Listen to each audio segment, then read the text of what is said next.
சில திமுகவோட உடன்பிறப்புகள் என்ன சொல்லியிருந்தாங்கன்னா அந்த இபி பத்தி போட்ட வீடியோவை நான் பாதிக்கப்பட்டிருக்கேன், அதனால அந்த வீடியோ நான் போட்டேன். அப்ப அந்த திமுக தற்கொலைகள் என்ன ஆதாரம் இருக்கா, ஆதாரம் இல்லாம நீ எப்படி போடுவேன்னு கேட்டாங்க. நான் பாருங்க 21/6 எனக்கு பில் போட்டாங்கன்னு சொன்னேன். ஆனா என்ன கூப்பிட்டு இந்த வீடியோக்கு அப்புறம் என்ன கூப்பிட்டு அவங்க பேசி 15,000 தான் வாங்கியிருக்காங்க. கிட்டத்தட்ட 6,000 ரூபாய் கம்மி பண்ணிட்டாங்க. எவ்வளவு? 6,000 ரூபாய். 21,000 ரூபாய் கரண்ட் பில் போட்டவங்க 6,000 ரூபாய் கம்மி பண்ணிருக்காங்க. 6,000 ரூபாய் கம்மி பண்ணிருக்காங்க. எந்த அடிப்படையில் கம்மி பண்றாங்க?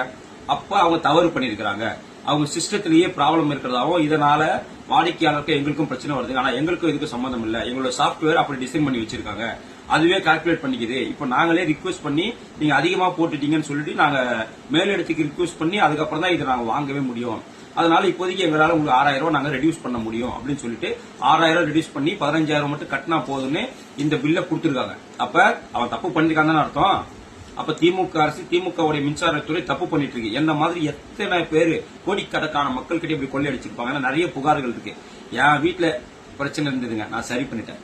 எனக்கு அநியாயம் பண்ணிச்சு இந்த கவர்மெண்ட். நான் தட்டி கேட்ட எனக்கு நிலைமை சரியாயிடுச்சு. நீங்க ஒவ்வொருத்தரும் இந்த மாதிரி இந்த திமுக அரசை தட்டி கேட்டா மட்டும்தான் உங்களுடைய இந்த அநியாயங்கள் சரி செய்யப்படும். எனவே நீங்களும் கேளுங்க, கேள்வி கேளுங்க. கேள்வி கேட்பது ஜனநாயக உரிமை. தப்பு பண்ணா கேள்வி கேட்கணும். திமுக அரசு தப்பு பண்ணிச்சு, நான் கேள்வி கேட்டேன். எனக்கு 6,000 ரூபாயை கம்மி பண்ணி இந்த மின்சாரத்துறை கொடுத்திருக்கு. தப்பு பண்ணதுனாலதான் கொடுத்திருக்கு. அவன் சைடு நியாயம் இருந்தா அவன் ஏன் கம்மி பண்ண போறான்? என் சைடு நியாயம் இருக்கு, நீ அவ்வளவு ரீடிங் ஓடி இருக்குன்னாக்கா அவன் எதுக்கு கம்மி பண்ணணும்?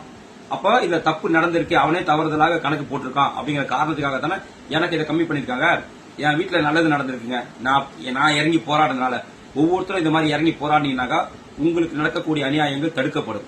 நன்றி, வணக்கம்.